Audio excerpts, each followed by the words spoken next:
Greetings viewers, Eric the Car Guy, also known as ETCG1. If it's your birthday, happy birthday. I'm still doing it. Title of this video is why I have two of these.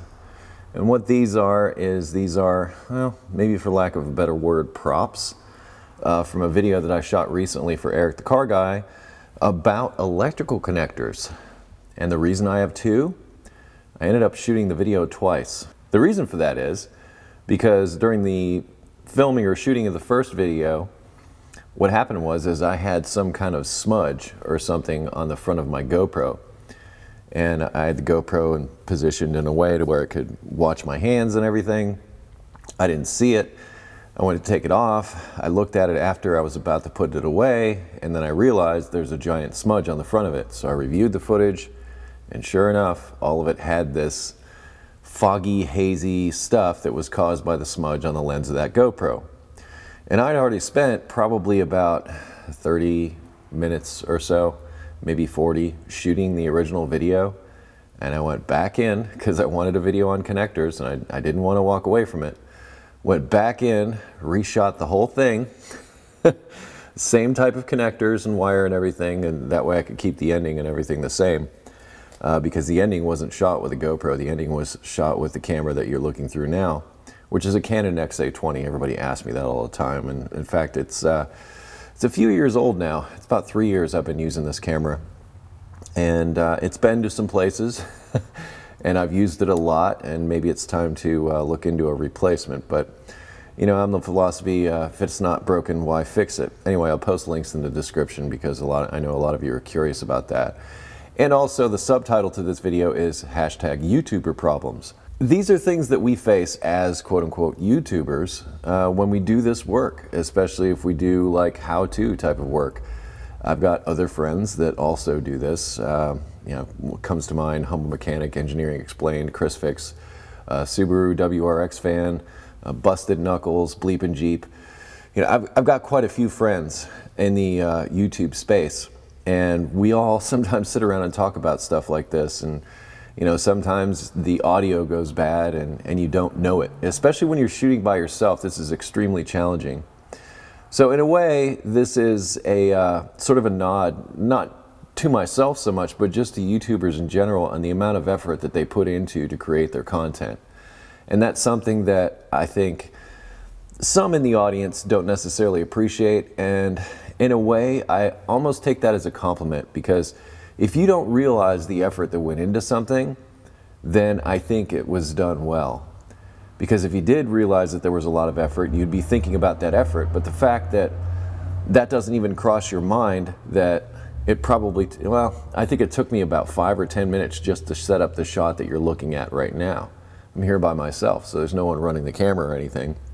That's why it's always nice when Brian or Derek is around for me to man the camera, because one, they can keep an ear on the sound, and they can keep an eye on what's in the frame, and I can do what I do.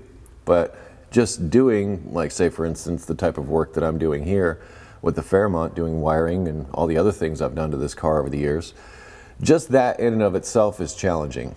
Then you add production on top of that, and just the acquisition side of it. Like I said, I mean, I saw at the very end that the footage that I had wasn't really usable, so I had to go back and reshoot it.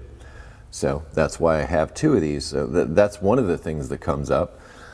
Lighting is also something that you need to consider. Yeah, I got my new light up here right now. It's Milwaukee light. I'm really liking it. It lights up this interior nice. But that said, there's a lot involved in just the production side of things, and then once you're done with the production, you go back to post-production and you sit and edit for hours and hours at a time. And on average, I would say that I watch the videos that I produce, even these ETCG1 videos, I would say about 3 to 5 times on average. Some videos even more. Some videos might be 15, 20. But on average, I would say 3 to 5 times I've watched the video at the very least through the editing process, and trying to make it so that it's engaging, so that it has good flow, so that it's interesting, so that you want to watch it. And I'm not the only one that does this. A lot of people make some really good quality videos, and video production, if done well, takes time. And also, if done well, it's very likely that you'll never get any real recognition for the effort that you made.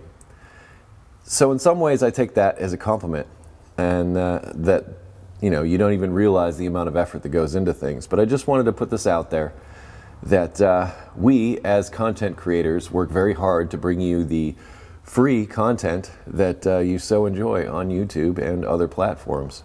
So the next time you're hating in the comments or whatever, take a moment and think about the production value and the time and effort that that person might have put into that video, and take that into consideration when you're making your comments. And that it's a difficult task to keep track of all these things. It's like spinning plates, as Brian calls it. Brian, the cameraman, he calls it spinning plates when he's doing many things at once. And YouTube video production and self-producing is definitely spinning plates on a grand scale.